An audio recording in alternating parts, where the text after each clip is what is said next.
નમસ્કાર વાલા વિદ્યાર્થી મિત્રો, હું રોહિણીના અસ્પાયર પબ્લિક સ્કૂલ ઓનલાઈન એજ્યુકેશનમાં આપનું સ્વાગત કરું છું.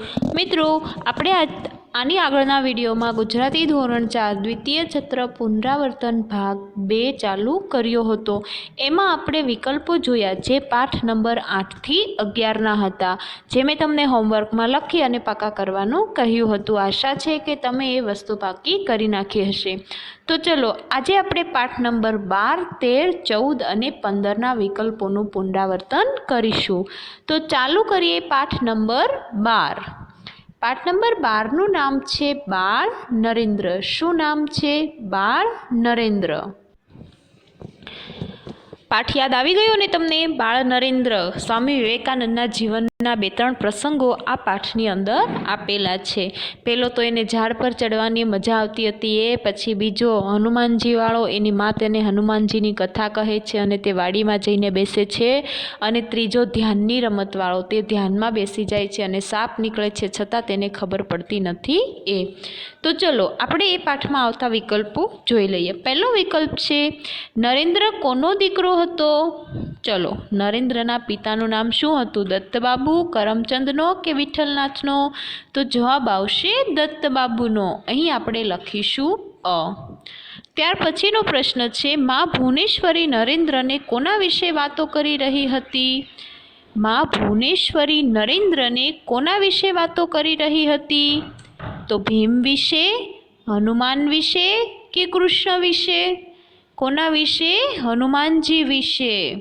તો તેના જવાબમાં આપણે લખીશું હનુમાન. અહીં ચોરસમાં આપણે લખીશું બ. શું લખીશું? બ. ત્યાર પછીનો પ્રશ્ન છે પ્રશ્ન નંબર 3. હનુમાનજી આકાશમાં ઉડી શકતા હતા, કારણ કે? હનુમાનજી આકાશમાં ઉડી શકતા તેનું કારણ શું હતું?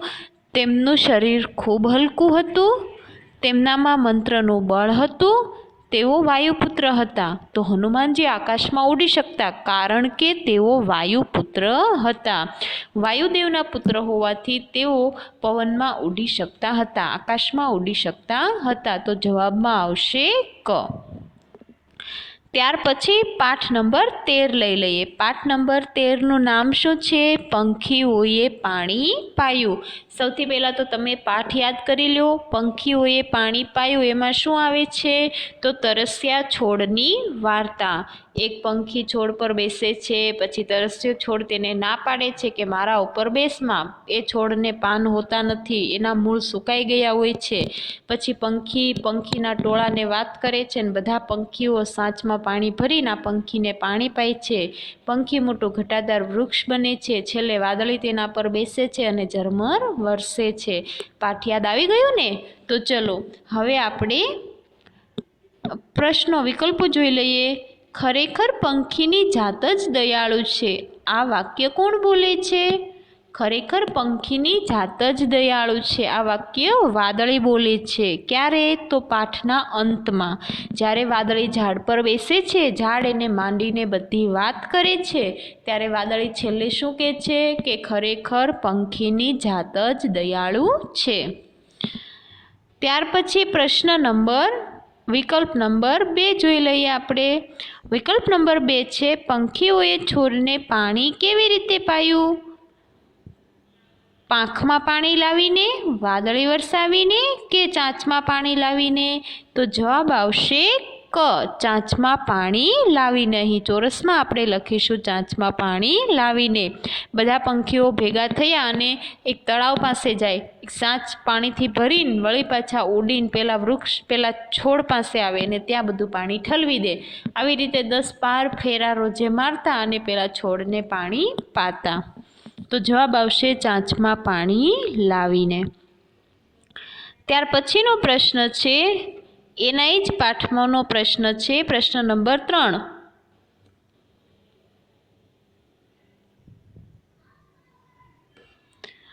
છોડના પાંદડા કોણ ખાઈ ગયું? ચલો યાદ કરો તો, છોડના પાંદડા કોણ ખાઈ ગયું હતું? છોડને 2-3 પાન હતા અને એ બધા પાંદડા કોણ ખાઈ જાય છે? તો છોડના પાન બકરી, ગાય કે ભેંસ? તો જવાબ આવશે બકરી. છોડના પાન કોણ ખાઈ જાય છે?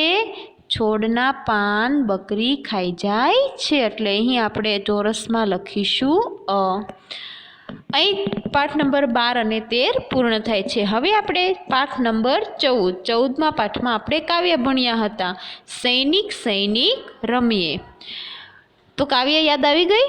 ચલ બસુડા લઈ લેજો, સોટી સૈનિક સૈનિક રમીએ. આ કાવ્ય યાદ આવી ગઈ ને? બસુડો અને તેમનો મિત્ર બંને બાળકો સૈનિક સૈનિક રમે છે, ટોપી પહેરે છે, ચશ્મા પહેરે છે, અફસર સાહેબને નમે છે, ગલીએ ગલીએ ભમવાનું આવે છે, અને છેલ્લે શું આવે છે કે દુશ્મનો સામે દંડો ઉગામીશું. આવું કાવ્યમાં વાત કરી હતી. અને આપણી દેશની રક્ષા કરવા માટે, દેશની આઝાદીની રક્ષા કરવા માટે આપણને સદ્ધર બનવાનું કહે છે.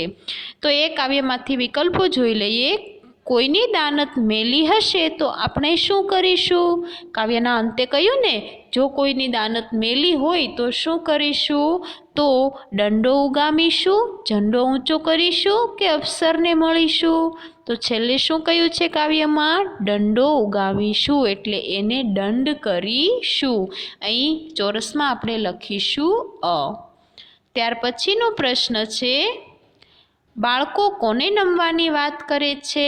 યુનિફોર્મ પહેરી, ગણવેશ પહેરી અને બાળકો કોને નમવાની વાત કરે છે?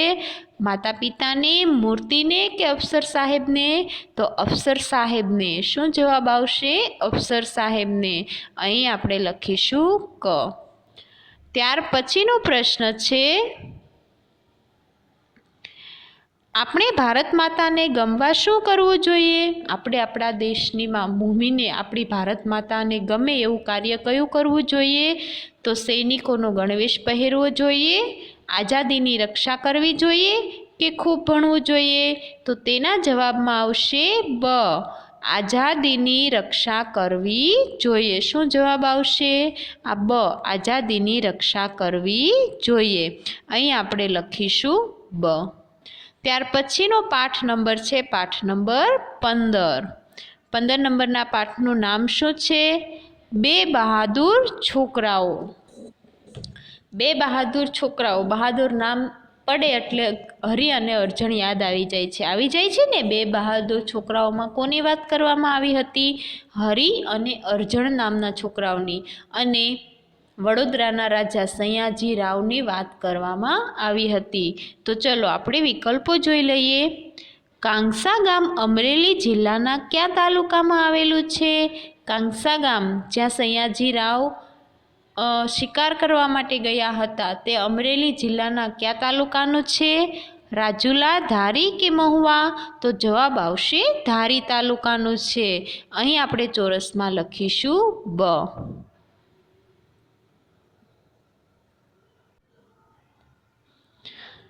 ત્યાર પછીનો પ્રશ્ન છે, હરિ અને અર્જણ ક્યાં ગામના હતા? હરિ અને અર્જણ ક્યાં ગામના હતા? તો સુખપુરના, માધાપુરના કે રતનપુરના? તો હરિ અને અર્જણના ગામનું નામ હતું સુખપુર. કયું ગામ હતું? સુખપુરના. તેના જવાબમાં આવશે અ. અહીં ચોરસમાં આપણે લખ્યું અ. ત્યાર પછીનો પ્રશ્ન છે મિત્રો, 3 નંબરનો પ્રશ્ન જોઈ લઈએ. કટોકટીની પળે હરિ અને અર્જણે કયું હિંમતભર્યું કામ કર્યું? કટોકટીની એટલે અંત સમયે, જ્યારે સિંહ પેલા માછડાને હલાવતો હોય છે અને રાજા ગભરાઈ ગયો હોય છે, ત્યારે આ હરિ અને અર્જણ કયું હિંમતભર્યું કામ કરે છે?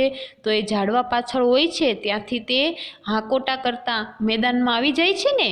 તો તેના જવાબમાં શું આવશે? હાકો કરતા હોય એમ એક સાથે અવાજ કર્યો. હરિ અને અર્જણે શું કર્યો? હાકોટા કરતા હોય એવો એક સાથે અવાજ કરી અને બંને બાર મેદાનમાં આવી ગયા. તો જવાબમાં આવશે ક. કટોકટીની પળે હરિ અને અર્જણે કયું હિંમતભર્યું કામ કર્યું? તો હાકો કરતા હોય એમ એક સાથે અવાજ કર્યો. ચોરસમાં આપણે લખીશું ક. ઓકે મિત્રો, અહીં પાઠ નંબર 12, 13, 14 અને 15 આ 4 પાઠના વિકલ્પોનું પુનરાવર્તન આપણે પૂર્ણ કરીએ છીએ. નેક્સ્ટ વિડીયોમાં આપણે પુનરાવર્તન ભાગ 3 ચાલુ કરીશું.